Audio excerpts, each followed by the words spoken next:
या सकाळच्या समयी प्रभूच्या वचनामधून आपण मनन करणार आहोत. प्रेषितांची कृत्ये त्याचं 7वं अध्याय 9 वचन आपण वाचणार आहोत. प्रेषितांची कृत्ये 7 अध्याय 9 वचन. नंतर कुलाधिपतींनी हेव्यामुळे योसेफला मिसर देशात विकून टाकले. पण देव त्यासह होता, त्याने त्यावरील सर्व संकटातून त्याला सोडवले. योसेफाचं जीवन हे खूप अद्भुत असं जीवन, प्रभू येशू ख्रिस्ताच्या सादृश्य असं जीवन. आणि म्हणूनच या वचनामध्ये मी पाहतो की योसेफाला मिसर देशात विकून टाकले. पण त्याच्यापेक्षा महत्वाची गोष्ट म्हणजे या ठिकाणी मी पाहतो, पण देव त्यासह होता आणि देव त्यासह असल्यामुळे त्याने त्यावरील सर्व संकटातून त्याला सोडवले. किती अद्भुत असा आमचा परमेश्वर आहे. आणि जे योसेफाला वचने लागू झालेली आहेत, देव त्यास सोबत होता. तीच वचने आज तुम्हाला मला, ज्यांनी प्रभू येशू ख्रिस्ताचा स्वीकार केलेला आहे, ज्यांचं तारण झालेलं आहे, त्या सर्वांना ही वचने लागू झालेली आहेत.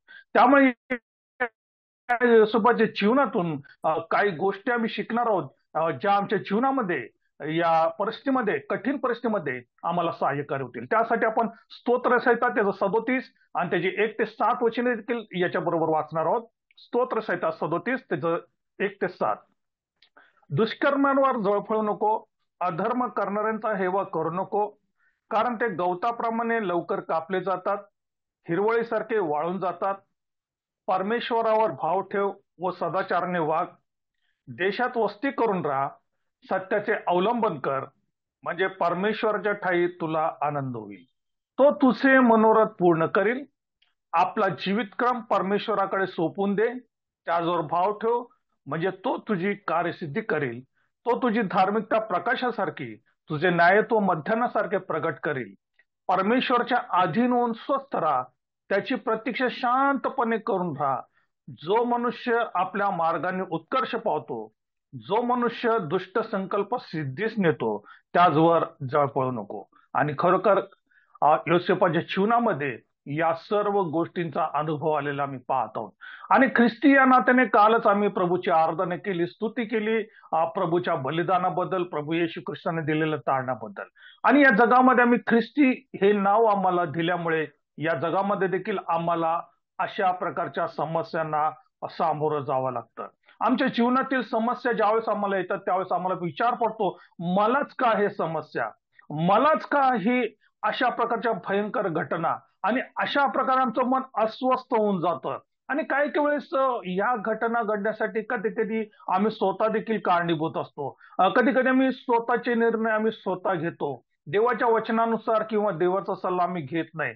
आणि खरोखर अशा स्थितीमध्ये काही जण परमेश्वराला सोडण्याचा देखील या ठिकाणी प्रयत्न करतात. परंतु जीवनामध्ये परमेश्वराला सोडणं हे सर्वात धोकादायक आहे.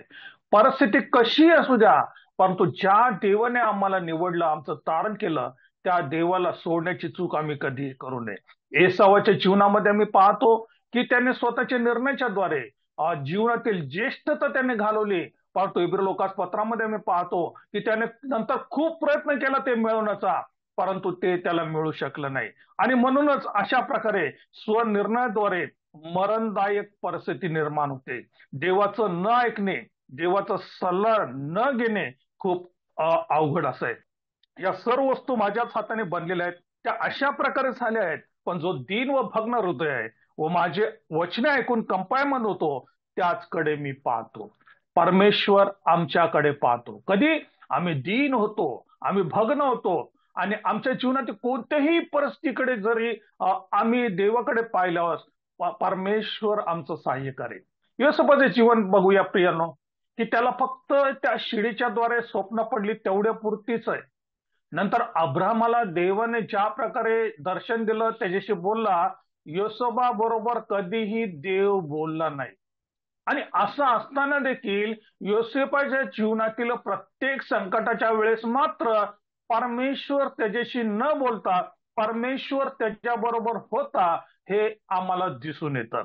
आणि म्हणूनच या ठिकाणी परमेश्वराच्या वचनाला धरून राहणं, जीवन जगणं खूप महत्वाचं आहे. मोशेच्या जीवनामध्ये देखील आम्ही पाहतो, पापाच्या क्षणिक सुखापेक्षा देवाच्या लोकांबरोबर दुःख भोगणे त्याने काय केलं, पसंत केलं. आणि म्हणूनच अशा कष्टाच्या समयामध्ये, आमच्या परीक्षेच्या समयामध्ये आम्ही जर पापामध्ये आनंद शोधायचा प्रयत्न केला तर ही वचने आम्हाला लागू होत नाही.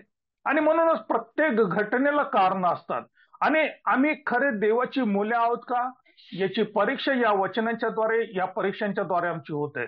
आणि योसेफाचं जीवन जर आम्ही पाहिलं, त्याच्या भावांनी कशा प्रकारे त्याला काय केलं, विकून टाकलं. पहिलं खड्ड्यात टाकलं, खड्ड्यात टाकल्यानंतर त्याला विकून टाकलं.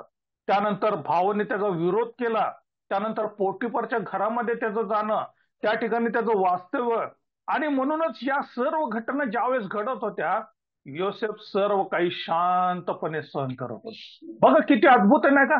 योसेफाला कुठलं वचन नाहीये, योसेफाला कुठली मंडळी नाहीये, योसेफाला शिकवणारे कोण नाहीयेत. परंतु का बरं योसेफ अशा प्रकारे या सर्व घटनांचा विरोध न करता सर्व काही सहन करत गेला. आणि प्रियांनो, या मागे, सर्व घटनांच्या मागे एक कारण आहे.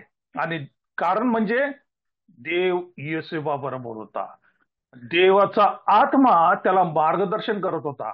अशा खड्ड्यामध्ये, अशा विकण्यामध्ये, अशा पोटिफरच्या घरामध्ये, या सर्व गोष्टींमध्ये देवाने त्याला चालवलं. आणि देवाच्या इच्छेनुसार त्याने सर्व निर्णय घेतले. आणि म्हणूनच ज्यावेळेस तो तुरुंगामध्ये पडला, पोटिफरच्या पत्नीने खोटे आरोप करून त्याला तुरुंगात टाकायला लावलं. त्याने विरोध केला नाही, त्याने त्या ठिकाणी बोललं नाही की मी चूक केली नाही, गपचूप तो गेला. परंतु ज्या ठिकाणी, त्या ठिकाणी ज्या स्वप्नांचे अर्थ सांगितले, प्याले बरदार आणि आचार्याने स्वप्नांचे अर्थ सांगितले, ते अर्थ खरे ठरले. त्या ठिकाणी त्या प्याले बरदाराला तो म्हणतो, ज्यावेळेस तू पुन्हा तुझा हुद्दा राजाचा होईल त्यावेळेस तू माझी आठवण कर. परंतु तो प्याले बरदार योसेफाला विसरला आम्ही पाहतो. आणि त्यानंतर आम्ही पाहतो काही दिवसांनी राजाला स्वप्न पडलं. त्या स्वप्नाचा अर्थ सांगण्यासाठी प्याले बरदार म्हणतो की मी खूप मोठी चूक केली की अशा प्रकारे हा जो हिब्री आहे त्याने मला स्वप्नाचा अर्थ सांगितला. मग योसेफाला त्या बंदिशातून बाहेर काढण्यात येतं. त्यानंतर त्याचा प्रवास जर आम्ही पाहिला, तो त्या ठिकाणी काय झालेला आहे, त्या ठिकाणी फारोने त्याला पंतप्रधान केलं आम्ही पाहतो. बघा, योसेफाचा प्रवास खड्ड्यातून सुरू होतो आणि त्यानंतर तो त्या फारोच्या राज्यामध्ये, मिसरमध्ये काय होतो, तो पंतप्रधान होतो. आणि प्रत्येक ठिकाणी जर आम्ही पाहिलं, देवाची कृपादृष्टी योसेफाबरोबर होती. प्रिय बंधू आणि बहिणींनो, आमच्या जीवनामध्ये देखील आम्ही हे विसरू नये की आम्ही जर प्रभूवर खरोखर विसंबून राहिलो, आम्ही त्याच्या आज्ञा पाळले, आम्ही तिचे नियम पाळले, प्रभू आमच्या बरोबर राहणारा देव आहे. आणि अशा परिस्थितीमध्ये आम्ही कधीही घाबरू नये. आणि म्हणूनच या स्तोत्र 37 आणि 5 वचनामध्ये जर आम्ही पाहिलं, आपला जीवितक्रम परमेश्वराकडे सोपून दे, त्याचवर भाव ठेव, म्हणजे तो तुझी कार्यसिद्धी करेल. योसेफच आहे का नाही जीवन, कोणावर भार ठेवला त्याने, त्याचा जीवितक्रम त्याने परमेश्वराकडे सोपून दिला. ते शिडीद्वारे जे स्वप्न त्याला मिळालं, त्या स्वप्नावर त्याने विश्वास ठेवला. आणि देव हे स्वप्न पूर्ण करणार आहे याची जाणीव त्याला होती. आणि त्याने त्याचं संपूर्ण जीवन परमेश्वर सोपवलं. त्याने जर विश्वास ठेवला नसता, तर जर खड्ड्यातून बाहेर पडण्याचं धडपड केली असती, त्याला विकताना तो पळून गेला असता, तर हे साध्य झालं असतं का, कधीच नाही. आणि म्हणून त्याने विचार केला, जे काय माझ्या जीवनात घडत आहे ते सर्व देवाच्या इच्छेनुसार घडत आहे. आणि म्हणून किती अद्भुत आहे. आणि कोणत्याही स्थितीला तो अनुकूल झाला. आमचा परमेश्वर आम्हाला अनुकूल असणार आहे.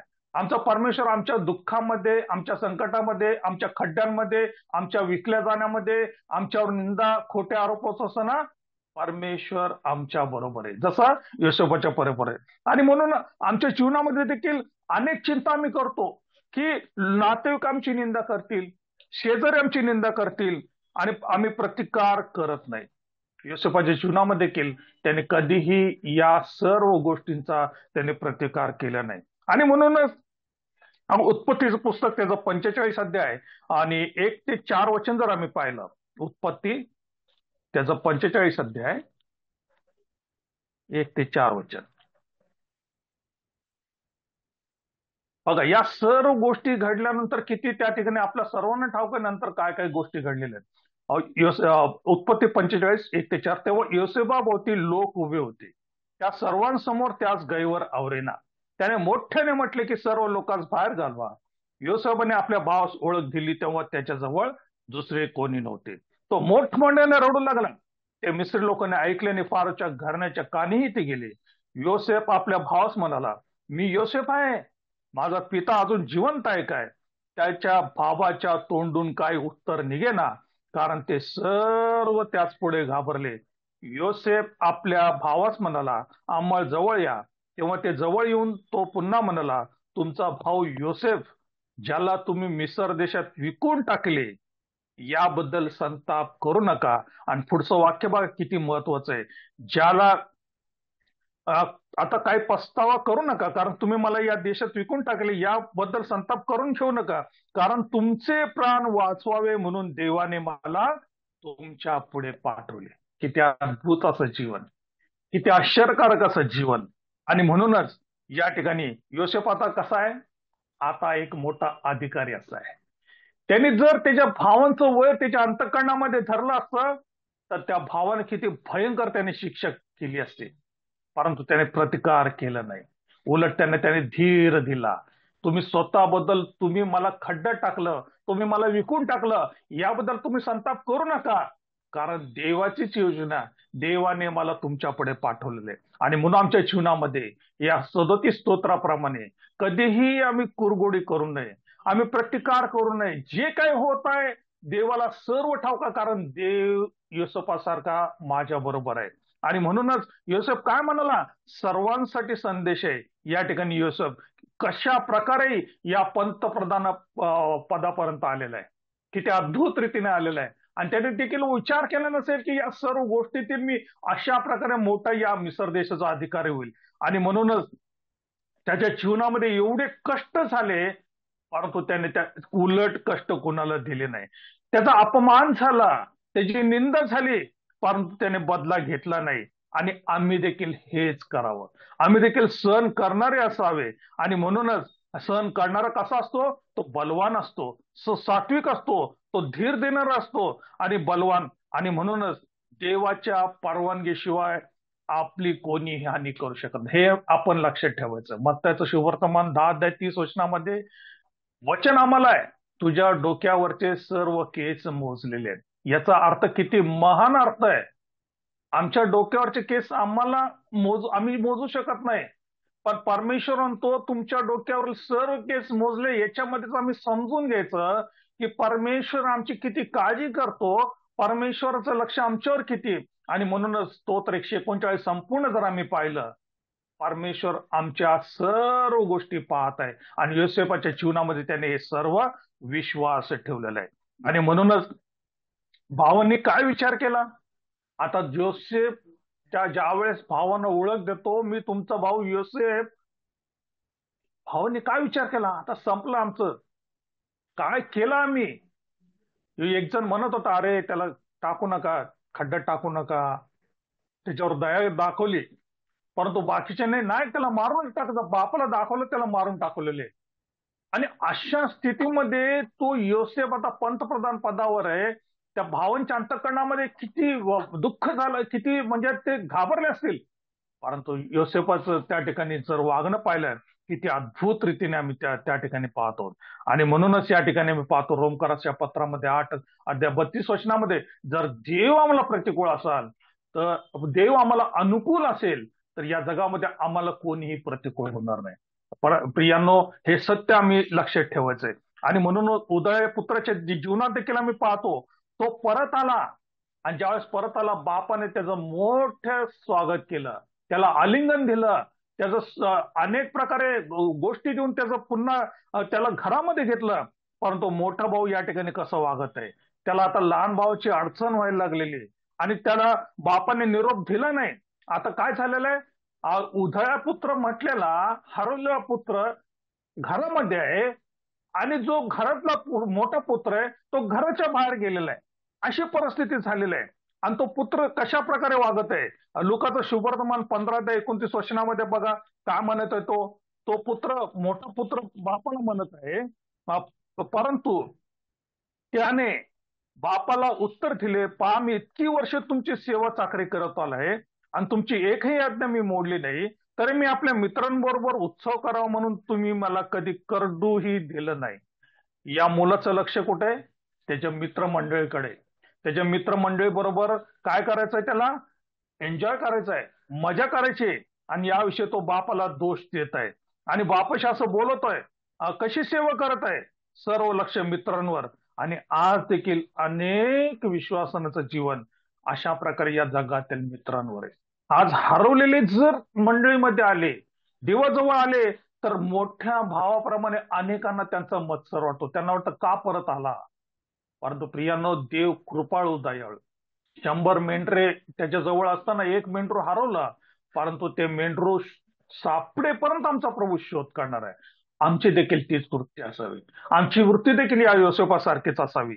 आणि म्हणूनच या ठिकाणी मी पाहतो की विश्वासणारे हरवलेले आत आणि जे हरवले ते बाहेर, आणि त्यांच्यामध्ये मत्सर निर्माण झालेला आहे. आणि म्हणूनच तो भावावर आरोप वाढवतो या ठिकाणी मोठा भाऊ. लहान भावाविषयी तो काय म्हणतोय बघा. लुकाचं शुभवर्तमान 15 ते 30 वचनामध्ये तो आरोप करतो की तो कसा आहे आणि तो कशाला त्याला घरामध्ये घ्यायचं. 15 ते 30 वचनामध्ये, पण ज्याने तुमची संपत्ती खसबिनी बरोबर खाऊन टाकली, तो हा तुमचा मुलगा आला, तेव्हा तुम्ही त्याच्यासाठी पोसलेले पशु कापले. आरोप करतोय तो. परंतु आरोप करायच्या अगोदर या पुत्र कसा आहे, त्याला पश्चाताप झालेला आहे. त्याच्या जीवनामध्ये त्याने केलेलं सर्व पाप आठवून त्याने काय केलेलं आहे, तो शुद्धीवर आलेला आहे.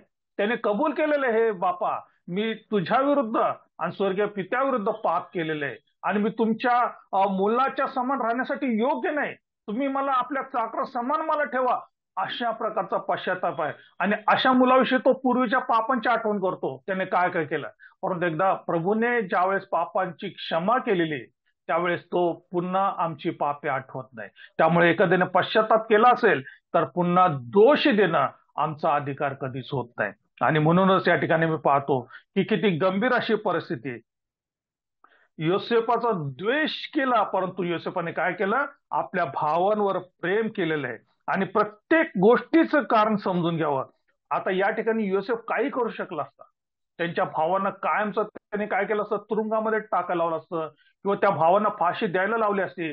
दुसरी गोष्ट, तो पोटिफरची पत्नी जिने खोटा आरोप करून योसेफाला तुरुंगात टाकायला लावलं, त्या स्त्रीला देखील आणून त्यांनी शिक्षा तो करू शकला असता.